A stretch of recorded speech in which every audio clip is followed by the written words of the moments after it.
Hello friends, good afternoon. My name is Nitin Gupta. Welcome to my channel.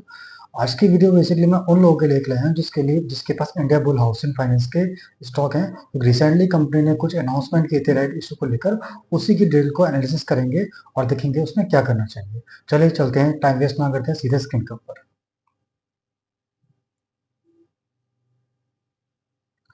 उससे पहले थोड़ा सा इसका देख लेते हैं कंपनी करती क्या है। Company basically India housing finance company है जो लोन प्रोवाइड कराती है अगेंस्ट होम लोन और अगेंस्ट लोन अगेंस्ट प्रॉपर्टी के लिए लोन प्रोवाइड कराती है। कंपनी की मार्केट कैप 13,721 करोड़ की, स्टॉक पे 11.9 का है और ये 9.79% की है। लास्ट 12 मंथ का जो प्रॉफिट है 11,307 करोड़ का है। प्रमोटर होल्डिंग 0% है। Industry P 7.82, current price 186, book value 256 और आर ओ 6.62 और high price all time 1284। High price से बहुत नीचे कंपनी ट्रेड कर रही है और डिविडेंड यील्ड 0.65, डेट इक्विटी 2.63। ठीक है। बेसिकली इस कंपनी ने राइट इशू प्रोवाइड किए थे, अनाउंस किए थे, जिसके लिए हम यहाँ पे देख कंपनी राइट इशू लेकर आई थी, जिसकी रिकॉर्ड डेट जिसकी रिकॉर्ड डेट 1 फरवरी थी।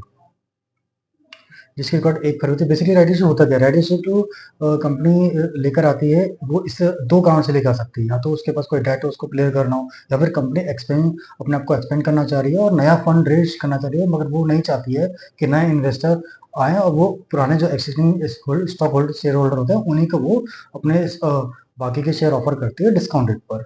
तो 1 फरवरी को जब स्टॉक ये रिकॉर्ड देती है उस टाइम पे इंडिया बुल हाउसिंग का जो प्राइस था वो क्या था, एक बार वो चेक करते हैं।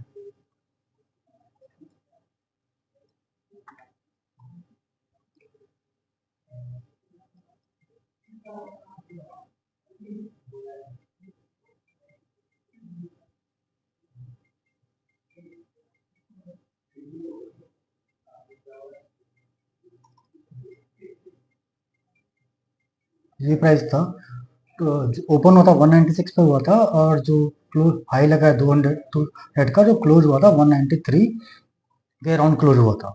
ठीक है। तो उस दिन ये 193 का स्टॉक प्राइस था और जिसके पास भी उस डेट तक वो स्टॉक थे उनको एक आरई मिला होगा। आरई जो फुल डिटेल यहाँ पे आप पढ़ सकते हैं। जो राइट इशू का अलॉटमेंट था वो किस किस उस पे था। बेसिकली जो उन्होंने राइट अलॉटमेंट इशू किया था वो हर 2.1 था, मतलब जिसके पास भी अगर 100 स्टॉक हैं तो उसको 50 आरई मिलेंगे और 50 आरई मिलेंगे और उसको आरई के लिए 150 पे करना होगा। और बाकी के जो वैल्यू, यानी अगर 196 का हमारा उस दिन स्टॉक प्राइस था और 150 आपको पे करना है, तो जो डिफरेंस है वो प्रीमियम एक तरह से हमको मिल गया एक आरई के रूप में। अब बट ये एक तरह से पार्टिशनली शेयर होंगे, क्योंकि ये लोग क्या कहते हैं एक साथ 150 नहीं मांग रहे हैं। ये 50 रुपीज पर स्टॉक अभी लेंगे आपसे, बाकी के 150 जो वो 100 पे बचेगा वो विद इन 12 मंथ जब भी इनको लगेगा तब ये आपसे मांगेंगे। उस टाइम पे ये लोग सब आपको पे करना होगा। तो अभी के लिए अगर आपके पास 100 स्टॉक हैं और तो आपको 50 आरई मिलेंगे। 50 आरई के बदले में ये आपको अभी जो पे करना होगा वो लगभग 2,500 रुपए के आसपास अभी आपको पे करना होगा। बाकी का बैलेंस विद इन 12 मंथ आपको पे करना होगा। तो बेसिकली करना क्या चाहिए ये समझते हैं। फाइनेंशियल तो कंपनी मुझे ठीक ही लग रही है। अगर नीचे एक बार इसे क्वार्टर रिजल्ट भी देखें तो दिसंबर के तो उन्होंने पोस्ट नहीं किए हैं अभी, मगर सितंबर के देखें तो 289 करोड़ का 298 289 करोड़ का लास्ट टाइम का 298 करोड़ इस बार था। और जो इनकी ईयरली ग्रोथ है 4730 से 8542, बीच में ग्रोथ अच्छी खासी इन्होंने पकड़ी थी, मगर 19 के बाद इनकी जो ग्रोथ में थोड़ी सी कमी आई और इनका लगातार प्रॉफिट भी कम हुआ। बट प्रॉफिट लगातार कंपनी ने पोस्ट किया है। कंपनी का जो फंडामेंटल इतना खराब नहीं है। कंपनी के में कुछ गवर्नमेंट इशू हुए थे जिसकी वजह से अगर आप देखते हैं प्रमोटर होल्डिंग जो 0% हो गई। अब जो करंट में होल्डिंग है ज़्यादा एफ आई डी के पास और जनरल पब्लिक के पास है। तो बेसिकली उन्होंने पूरी अपनी कॉर्पोरेट गवर्नेंस को चेंज किया, जिसकी वही इम्प्रूवमेंट ये लगातार कर रहे हैं, जिसकी वजह से स्टॉक में थोड़ा प्रेशर आया था। बट अब ये इन्होंने इम्प्रूवमेंट करना शुरू कर दिया है। तो अगर आप इसको कंसीडर करते हो एक लॉन्ग टर्म के व्यू के हिसाब से कंसीडर कर सकते हैं। अब आर मेरा जो कंसर्न है आर के लेकर क्या करना चाहिए अगर मैं, और अभी जो आर आज जो आ रही है वो ट्रेड करने लगा है, उसकी जो करंट 41 पे ये ओपन हुआ था और 49 का हाई लगा है, जो अभी ट्रेड कर रहा है वो 39 रुपीज पे कर रहा है। तो बेसिकली और आपको 150 पे करना है, तो 150 और 39 को अगर हम जोड़ें,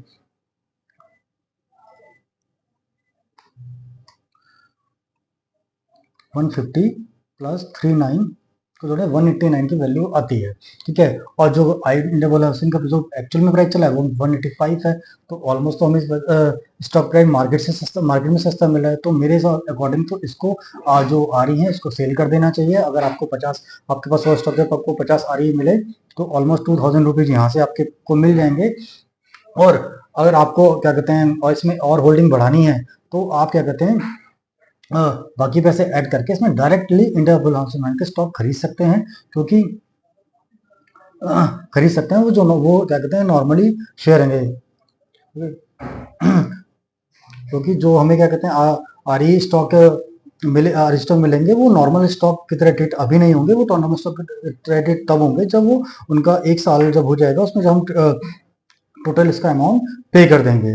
तो अगर अभी हम 50 रुपये पे करते हैं, फिर हमें नहीं पता कि जब ये बाद में जब लोग रुपये मांगेंगे उस टाइम पे स्टॉक का प्राइस क्या चल रहा होगा क्या नहीं चल रहा होगा। तो अगर स्टॉक का प्राइस किसी भी रीजन की वजह से कम आए तो हमें लगेगा यार ये महंगा पड़ गया, और फिर इतनी टेंशन लेने की आएगा जब कॉम्प्लेक्स वे में इतना ही हमें जब बहुत ज़्यादा फर्क नहीं पड़ रहा है कि स्टॉक बहुत ज़्यादा सस्ता मिला तो हमें एक बार सोचना चाहिए। और जब सस्ता ही नहीं मिला, सेम ही फर्क पड़ रहा है, तो बेसिकली मैं इसको आरई को सेल करूंगा और जो अमाउंट आएगा वो उससे, और जो भी अमाउंट मैं आरई में लगा था, आरई परचेज करने में अलॉटमेंट में जो आरई मिले उसको बाय करने में लगा, तो उस अमाउंट को मैं यूटिलाइज करके directly India bull housing finance के प्राइस ओपन जो स्टॉक है ओपन मार्केट से ले लेता। मैं इसको यही करता। और एक लॉन्ग टर्म चार्ट देखो तो इसका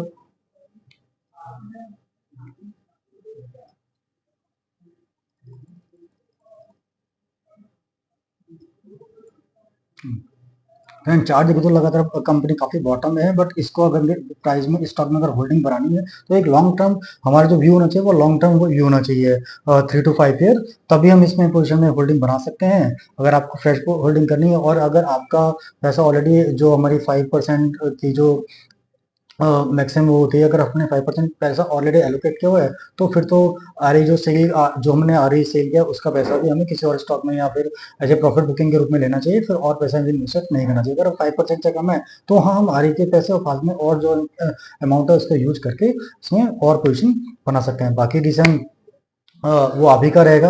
ये मेरी कन्विक्शन थी, मुझे लगा कि आप लोग यार शेयर करने चाहिए, क्योंकि काफ़ी लोग बड़े कंफ्यूजन है कि अंडर में क्या करें। तो बेसिकली सिनेरियो अभी जो है कहते हैं, अभी सिनेरियो यही कहते हैं कि आरई को सेल किया जाए और उसके बदले में directly open India bull housing finance की डायरेक्ट ओपन मार्केट से स्टॉक नॉर्मल वे में खरीदे जाए। ये मेरा व्यू है। आपका ये मेरा व्यू है। आप भी एक बार आप भी एक बार रिसर्च कीजिए, डॉक्यूमेंट पढ़िए, ठीक है। फिर जो जैसा आपको लगता है वैसा आप डिसीजन ले सकते हैं। आज के लिए इतना ही। जय हिंद।